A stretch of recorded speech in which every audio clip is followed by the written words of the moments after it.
something, but then in 1924, there was a minor fire that happened in the building. A furnace had a malfunction. It didn't do a lot of damage. Actually, one of the letters from the priest at the time said, the only downfall of the worst thing about this fire is that it didn't do enough damage. Because the building needed to be repaired so badly that this just forced their hand anyways. If the furnace wasn't working, the building needed to go. So they built the school. And this is the parish hall that most of us remember. It looks a little different today, but we will get there. It was completed in 1927. It's very symmetrical in its design. The doorway, this columned archway in the center, which we'll see a lot in pictures. I have a book up front that we can look at after the presentation. There's a lot of school pictures, a lot of class pictures taken on those steps. More construction happened though in the after that. Here we get into the 1930s.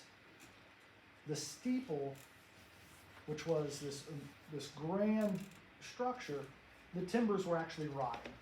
So they needed to either replace a bunch of timbers, which would have been a huge, huge cost, or they would have had to somehow dismantle it. Well, here we are in 1932, and they decided to dismantle it. The biggest reason was financially. We're in the middle of the Depression. There wasn't much money. It would have been structurally better to get rid of it, but also financially better. Now, the story I've always heard is that they dismantled it after St. Joe's was struck by lightning and had their terrible fire. And I've always heard that it was dismantled as kind of a precaution so it didn't happen to them. But that must not have been the case because the dates do not line up for that. It was dismantled before the fire happened at St. Joe's. More tragedy happened, though. In 1937, a tornado hit the New Riegel area. In a book that Ray Schindler wrote a few years ago, he was, as I said, he's 96 now, but at the time he was a young man. I can't remember exactly how the dates line up. He would have been about maybe 6 to 8 years old. He remembers leaving his house in the middle of New Riegel and surveying the damage with his father.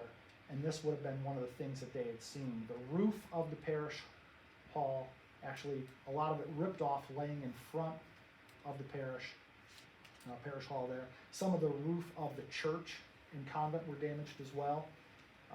He has a nice story there, great detail, especially going back that far into his memory. And that book, I believe, is actually available here in the gift shop.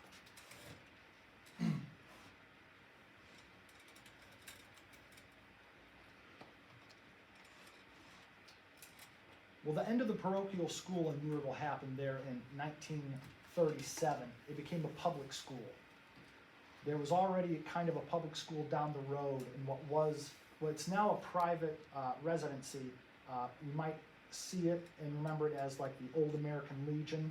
It almost looks like an old church, very small, but it was actually the public high school at that time. Well, then in 1937, the parochial school ends. The Board of Education for New Riegel rents out the building.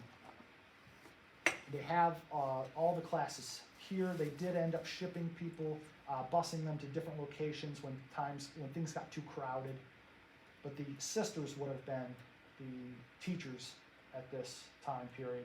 And then what people call the new part of the building is the addition built in 1954.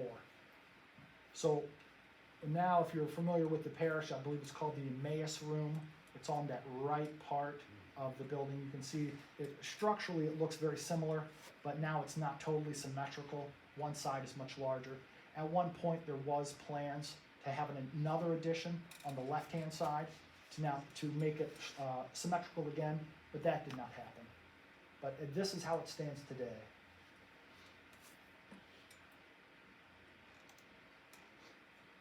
In 1961, there was a major renovation for the interior of the church.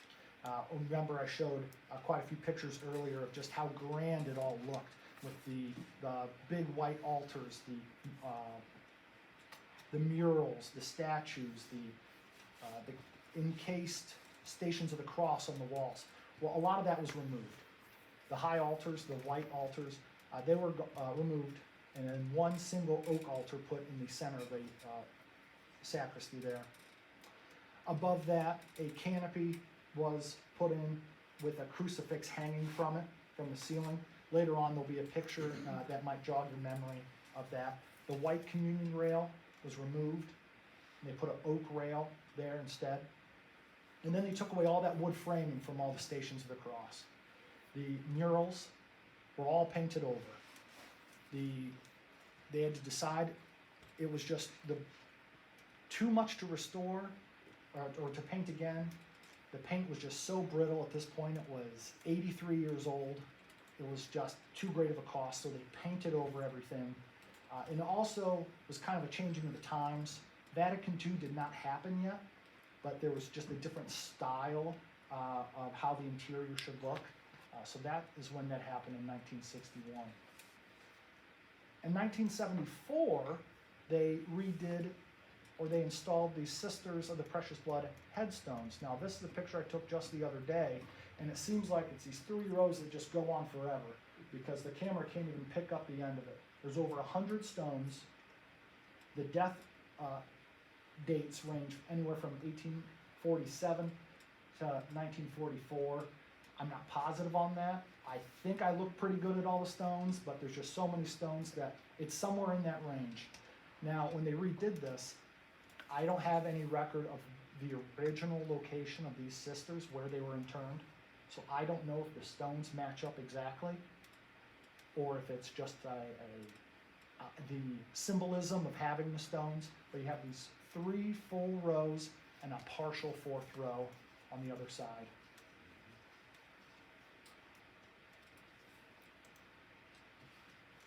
Though the church was redecorated again. Apparently we just love to do interior decorating. So there in 1978, it was painted again. Instead of the all white, they added the light blue in the center.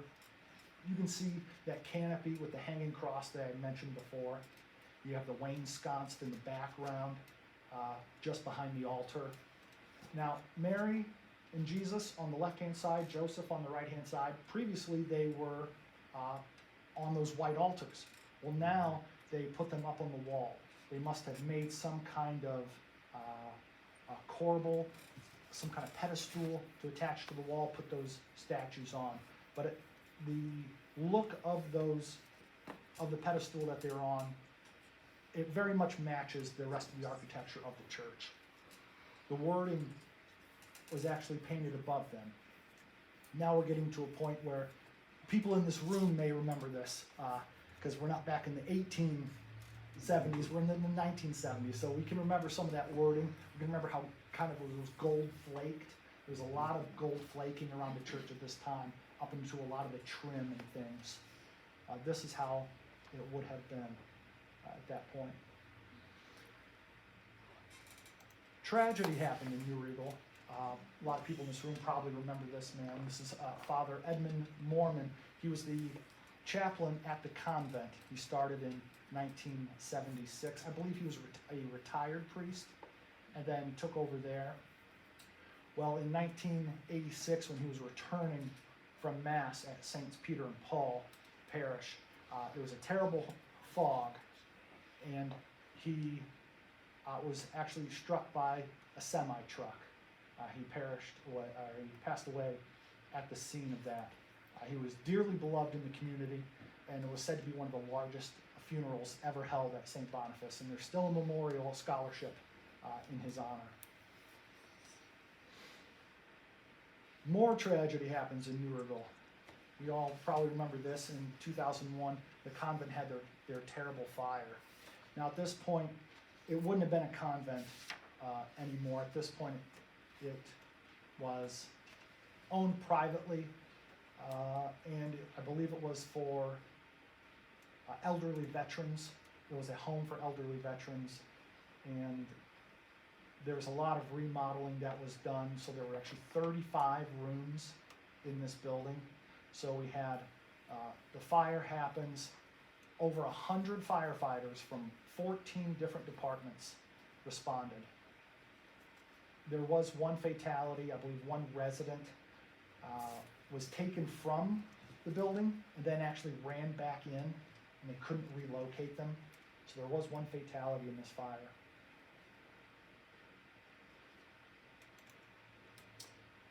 I believe I got ahead of myself and just read that whole slide previously, but that is the aftermath. You can see just total devastation. It was later demolished. There was just no saving that structure anymore. But we do have some good news. It's not all doom and gloom for St. Boniface, because in 2001 they decide to do an interior, another remodel for the interior, and they brought back those murals. Now I remember this distinctively because I was actually serving Mass at this time, and Mass was held across the street at the high school for quite a while. Now when they redid this, I can't remember how many coats of paint. They brought in a very skilled gentleman who studied in Europe, and he had very special products that he had on to peel off the different layers of latex paint, and then to get to this paint without removing this, because this would have been original from the 1878 building and covered up for all those years. So they were able, scaffolding, I remember the scaffolding all the way to the ceiling. It was just a tremendous sight to see, and I was terrified of heights. So just to see that, I'm thinking, who would go up there? And for hours and hours, you can see this ladder here. That ladder would have been on scaffolding probably 100 feet in the air. Probably not that high, but that's what it seems. But they would have been there for hours, just delicately scraping off the paint and then applying the new paint. I believe when he repainted it, he may have changed a few colors of the St. Boniface, the vestment, I believe it's called, that he is wearing to more properly match what St. Boniface is remembered for. But the church very much today with these murals looks much more like the pictures that we had in the early 1900s I showed earlier. So we have a merger of different parishes. We saw this, and we're still seeing it today throughout America, that All Saints was created there in 2005, and it was the merger of St. Boniface Parish, St. Nicholas, and St. Peter's. Now all of them together would have been called, and are called, St. Boniface Parish. St. Nicholas and St. Peter's, I believe, were then changed from a church to a chapel. Services were not held there as often, maybe for weddings and funerals. I get a little lost in the timeline here of when different things happen or were allowed to happen like these. Once a week. But Once a week there was, once a week One there week. was a mass at each chapel. okay, so they were still in use, but not nearly as much. Here's a picture I found of the interior as of 2010. So you can see that the monuments, or the painting murals are fully restored.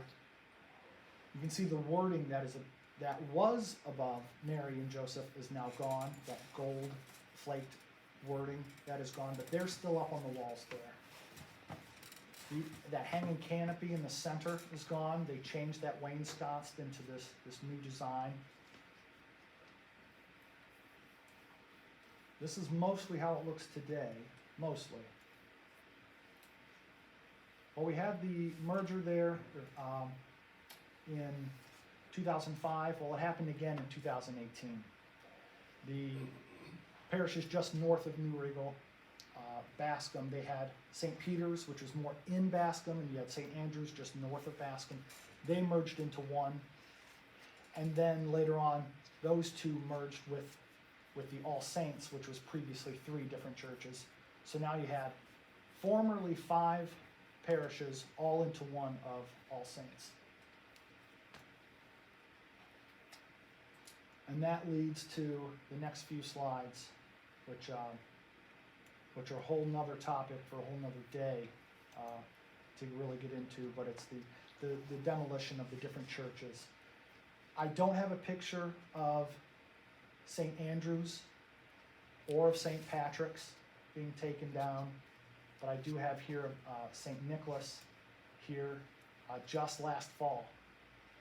They removed just a ton of the stained glass windows, and that's actually